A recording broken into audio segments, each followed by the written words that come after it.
Şirak. Vatanparvar qahramon yigit Şirak. Uyg'urlarning qadimki ajdodi bo'lgan Iskit. Saklarning bir yigiti bo'lib, u milodidan burunqi 6-asrda yashagan. Sharqi Turkistonning eng qadimki tarixida rivoyat qilingan Xitoy, Hindiston va Eronning tarix va diniy kitoblarida, shundaqla o'ttir asrda yozilgan Arab Islom umumiy tarix kitoblariga qaraganda, Sharqi Turkiston va G'arbiy Turkiston deb atalgan davlatlarning tarixi dunyoning eng qadimki va intayin muhim tarixi deb ataladi. Bu asrda fikr birligi kelingan bir masala Turklarning ana yurti. Asiyaning sharqidan g'arbigacha so'zilgan poyonsiz o'ttir Osiyo yayloqlari bo'lib, bular Osiyo qit'asining bel umurtqisini tashkil qiladi. Cheksiz ketgan bu zaminda sharqda Qidirxon, ya'ni Yingan tog'lari, shimolda Bayqal vodisi, Oltay tog'lari, g'arbda Idil, ya'ni Volga daryosi, Hozar, ya'ni Kaspiy dengizi, janubda Hindukush, Pamir, Qaraqo'rim va Qorong'u tog', ya'ni Ko'yinlon tizimlari va Seriq daryo bilan qoidadan Qidirxon tog'lari bilan tutishadigan bir siziq ichidagi bu joylar turklarning ana yurtidir. Bu zaminning taklamakan cho'llaridek osti-usti cheksiz boylik bilan to'lgan ajoyib sirliq cho'llari, dunyoning eng cho'nqur ko'li bo'lgan Bayqal ko'lidek ko'llari, osmonga taqashqidek hayvatlik oltin tog'lari, cheksiz ketgan buyuk baraqson o'rmonlari, ko'z yetkisiz yayloqlari, ko'zning yig'ini yeydigan zumratdek suzuk suv bo'ylariga joylashganovat shahar kennitlari Almisaqdan boshlabla boshqa davlat va xalqlarini o'ziga jalb qilib, hayron qoldirib, hasad o'tlarini yalqinlatib, ham ishtihosini qo'zg'ab kelgan.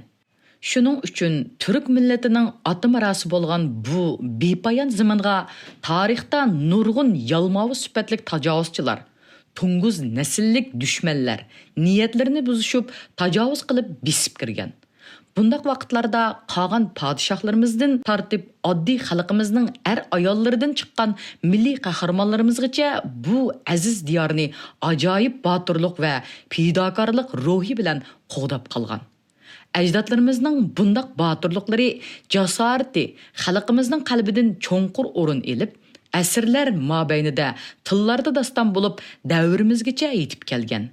Ani shunda qahramonlarimizning biri vatanparvar qahramon yigit Şirak'tur. Uyg'urlarning milliy qahramoni Şirak o'zining qini bilan Uyg'ur millatining tarixini yezib chiqqan. U bir o'zi yolg'iz tuman ming kishilik dushman qo'shinni halok qilib, aziz vatanini tajovuzchilarning ishg'olidan qo'g'dab qilish orqali qahramonligining ulgisini yaratgan. Milodidan burunqi 513-yili Paris imperiyasining tarixdagi eng cho'ng hukmdori Dara I yoki Buyuk Darius Skit, ya'ni Sak imperiyasiga tajovuz qilib kirdi. Bu dahshatli xabar chaqmoq tezligida butun Turan zaminga tarqaladi. Urush tayyorligi boshlanadi. 10 daryo va 9 daryo vodlaridagi ichki tashqi o'g'izlarning barliq erlari lashkarlikka tizimiltib qurollanishga boshlaydi. Oğuzlarning bir tarmaqi Pamir etaklarida yashaydigan qabila saklar hammasidan burun yig'ilib bostirib kelayotgan dahshatli yovga qandoq taqabul turish to'g'risida kengash o'tkazadi. Kengash davom qilayotgan shu paytda Yasavul kirib bir podichining chidirg'i kirishini talab qilayotganlik xabarini yetkazadi. So'rin ahli bir-biriga qarashib turib qilishidi. Chunki mundaq cho'ng bir so'ringa podichining kirishini talab qilishi ularni hayron qoldirgan edi. Saklarning qog'ini, ya'ni boshlab kir, deydi. Bargoh qo'riqchisi hayilishmayla bir kishini boshlab kirdi. Notanish kishi oqsoqollarga ta'zim bajo keltirdi. Oqsoqollar notanish podichining vijik bo'yiga, titilib ketgan teri kiyimlariga ko'z yugurtishdi. Avval o'zingni ma'lum qil, nima odamsan, deydi. Saklarning qog'ini. Meni Şirak deyishidi. Yurtim Muzdag'ning sharqiy yayloqlarida podichiman. So'zla, nima muddao bilan kirding? Şirak yuqori ovozda muddaosini bayon qildi. Hurmatlik qog'onim va oqsoqollarning nima ish to'g'risida kengash o'tkazayotganligini bilib turibdiman. Yov bo'sog'imizga kelib qoldi. Barliq o'g'iz va saklarimiz urushga tayyorlik qilyotdi. Мен сакларның ішідегі әң кәмбіғілі, aç yalang'ash holatda turayotgan xotin bolalarım бар. Agar sizlar xotin bolalarimning holidan xabar elib turishga va'da bersanglar, men o'z hayotim badiliga tajovuzchi dora lashkarlarini gumron qilib, muqaddas zaminimizni baloyi ofatdan xalos qilaman. Shiroqning bu mardona so'zlari bargoh ichini timtoslikqa cho'mdirdi. Bir qism aqsoqollarning masxirlik tikilgan ko'zlaridagi so'g'uq nazar Shiroqning shijoat, iroda jo'shqinlab turgan qalbiga soğuk su sepib şürkendirvetken bolsumu, Shiroq, tajovuzchi dushman o'zi uchun dunyodagi eng muqaddas bo'lgan tuproqiga tajovuz qilib kirgan bu jiddiy vaziyatda tishini tishlab, jasur qiyofatda tik turdi. Digina, lashkari dorani qanday yo'qotmoqchisan? Sen bir, yov, tumanming, buni bilamsan. Sening kuching nimaga yetadi? Sehrgarmi sen? Yo'q, bu sarang bo'lsa kerak. Tushmu-tushdan yaqqan savollar oldida Shiroq qaddini tik tutib turdi. Aqsoqollar bir-biriga qarashidi. Shiroqning qat'iy va jasurcha qiyofati ularga yetgan edi. Xotin bolalaringga biz ega. Aqsoqollar shundoq deyishidi. Xotin bir-biriga qarashidi. Gap so'z qilishmaydi. Ko'z yoshlar orqali bir-biri bilan xo'shlashidi. Shiroqning xotini ha deb kayniga qarab yum-yum yig'laydi. Texi kichik ikki balasi. Xayr, qarindoshlarım. Xayr, ana ziminim. Shiroqning bu yalqonliq, jarangliq ovozi butun saqlarning yuragini titirtib o'tdi. Shiroq bug'i mungizida saplangan kang inlik, qo'pol o'tkir xanjirini oladi da burnini, ikki qo'lqini kesib tashlaydi. Badanlarining necha yerini tilib o'tdi.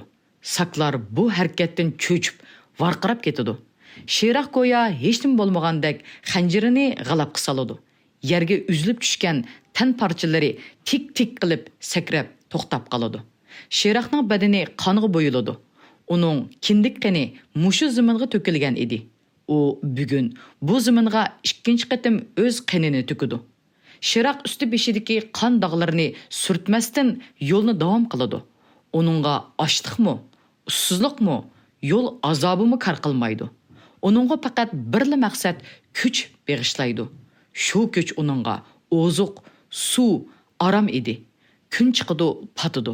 Kechi bo'ladi, tong otadi. U oxiri manzilga yetib boradi.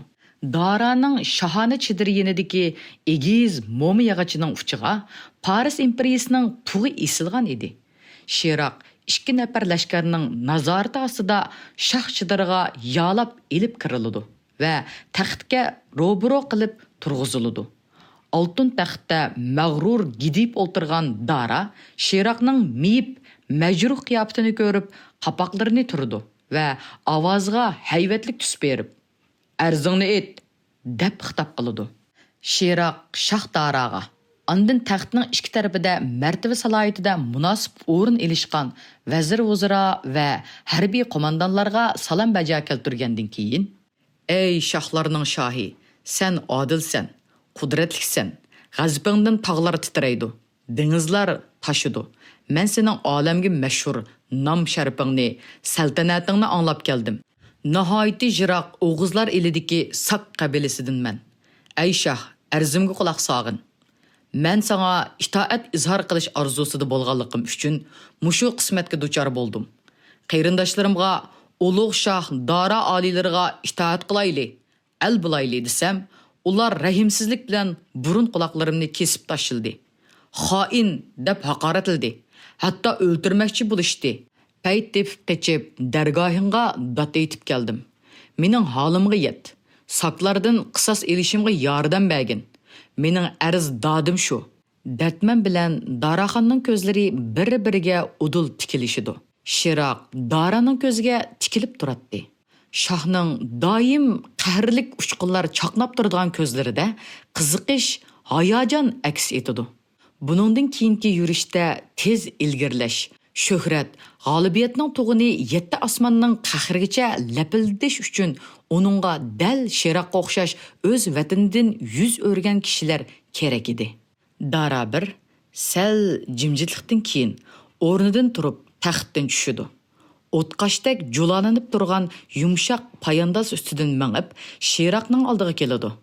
O'ziga talmurib nijotlik tilab turgan majruh qochqinning turqiga histashliq nazari bilan tikiladi. Sening arz dadingmi men? Baribir shu zaminni zabit qilaman. Safarimning manzili sening iling. Qani aytqina, Turan eli manga yavaşlık bilan itoat qilmasmi? Qudratlik ulug' shohim, deydi Shiraq. Saklar nurg'un haq, ular 10 Uyg'ur, 9 Oğuz deb ataladigan qabilalardan tarkib topgan. U haqning hisobiga son yetmaydi. Ular turgan zaminning uch cheki yo'q. Shoh olilari, ular at ustida turib, oldiga qarab qanchalik tez va zarba bilan qilich ursa, orqasiga shunchalik tez va chaqqan qilich urdi. Men kichikimdan pada beqib, dala kezib o'skashga o'z ilimning tog' daryo, yo'l tuzilishini besh qo'ldek bilaman. Sening lashkarlaringni bexatar boshlab opirib, ularning bexud, beparvo turgan paytini tanlab hujum qilishga kapolat beraman. Lashkarlaring 7 kunga yetgudak ozuq, suv g'amli bo'lishi lozim. Och ko'z, oqsoqollarning beshini yeb, elning ulug' shoh Daroning qo'lida xotirjam hayot kechirishni orzu qilaman.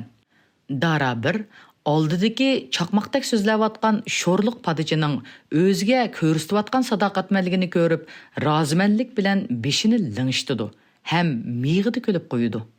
Yaraysan, deydi Dara bir, xo'shal bo'lib. Men sening qisosingni ilib berman. Lashkarlarimga sen yo'l boshla. Men mushu yerda qilib, qo'mondan Ranus chatdan g'alba xabarini kutaman.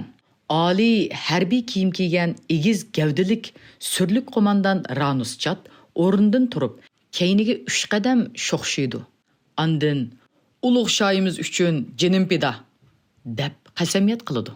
Shoh Dara odamlarga buyurib, Shiraqqa usta ochilarining qo'lida tarbiyalangan bir qo'la arg'amoq sovg'a qildi. Safar jarayonida Shiraq mingan arg'amoq pat-pat pushqurib, kishnab, Ranus chatning oq eti bilan baslashib, raqibiga yo'l bermaydi. Eron lashkarlari mingan otlarning tuyuq tekkan tosh shig'illar g'ichildishib, ufpraytdi. Tuyoqlar ostidan ko'tarilgan quyuq, seriq changlar osmon palakni qoplab, kun nurini to'saydi. Bo'rondak davrilinib kelayotgan lashkarlarning bosh oxirga ko'z yetmaydi. Birinchi kuni yo'l yomon bo'lmadi. Tez-tez o'tloqlar uchrab turdi.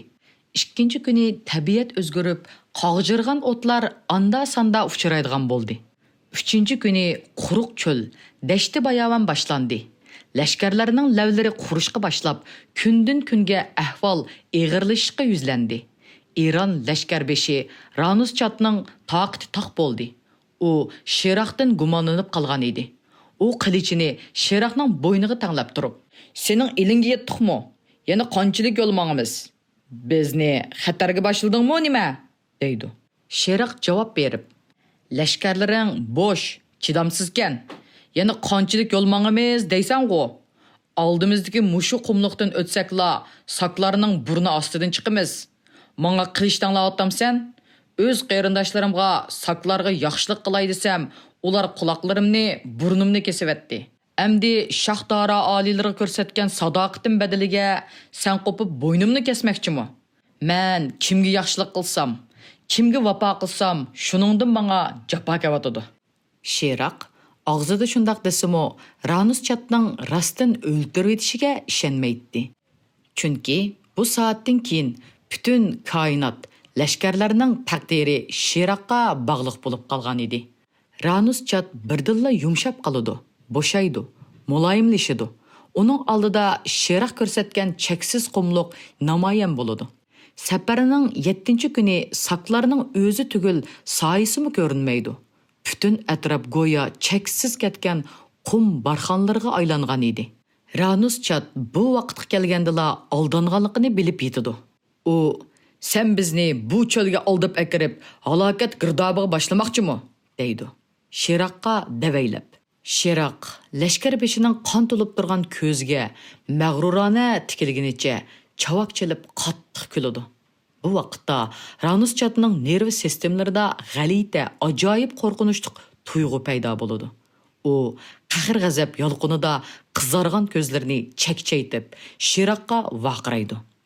Ey tigipas iflos! Shohimiz oldida qilgan va'danga amal qilmading. Bizni oldiding. Bizni saqlarning qishig'i emas, balki bars kelmas yo'lga boshlab kelsan. Ozuq, suvmi tugidi? Yem xashakmi yo'q? Eyta, saqlashkarlar nada? Ey oldamchi! Shiraq kuludi. Batir Shiraq o'z maqsadining bundaq to'salg'usiz amalga oshganligidan qattiq hayajonga cho'mgan edi. Men yangdim. Yolg'iz bir o'zim, ana tuproqim Turan zeminining beshig'i kelgan balani dafn qildim. Kurmonlagan tajovuzchi Iron lashkarlarini halokatga elib keldim. Payonsiz qumliqqa dafn qildim. Ey Ranuschat, ana ko'r, bu ulug' taglimakan qumliqi. Sen hozir dal shu qumliqning o'ttirisida turibsan. To'rt atrofning qaysiga mangsangmi, baribir 7 kunlikdan yo'l, ozuqing, suying tugidi. Amdi xohlagan tarafga mang. Baribir halok bo'lasan. Meni va'daga amal qilmading demsana? Men o'z xalqim, ona vatanim oldida qilgan va'damga amal qildim. Cheksiz iztirobga tushgan Ranuschat qilichini shartida sug'urib, mag'rur qiyofatda qarab turgan Shiraqqa qilich chopdi. Shiraqning kallasi qum ustiga tushdi. Tenimi g'olab tushdi. Uning qani 3-qatim o'z tuprog'iga to'kildi. Shunda qilib, vatanparvar qahramon Shiraq bir o'zi qurban berish badaliga 40 kishilik zo'r Eron qo'shinini Taklamakan cho'lida halok qilib, Turan zeminini tajovuzchilarning istilosidan saqlab qoldi. Shiraq Uyg'urlarning obraziga vakillik qila oladigan haqiqiy bir qahramondir. Kuchliklarning tarixini ojizlarning dumbisiga yozadigan bu dunyoda Eronning va boshqa tarixchilar Dara birining mag'lubiyatini yozganda qahramon Shiraqni eg'izga ilishdan o'zlarini qochirdi. Ular bu ajallik mag'lubiyatni shunchalik qisqartib ham oddiylashtirib mundaq yozgan. Dara 1 milodidan burungi 513-yili iskitlarga hujum qildi. Iskitlar qochdi. Ammo ular qechib ketib etib, barliq ochliqlarni yo'q qildi. Quduqlarni tindirib etdi. Dara 1 to'liq 1 yil iskitlarni izdegan bo'lsa-mu, ularni topolmadi. Shunda qilib uning askarlari ochliq, ussizlik va horg'inlikdan qirilib ketdi.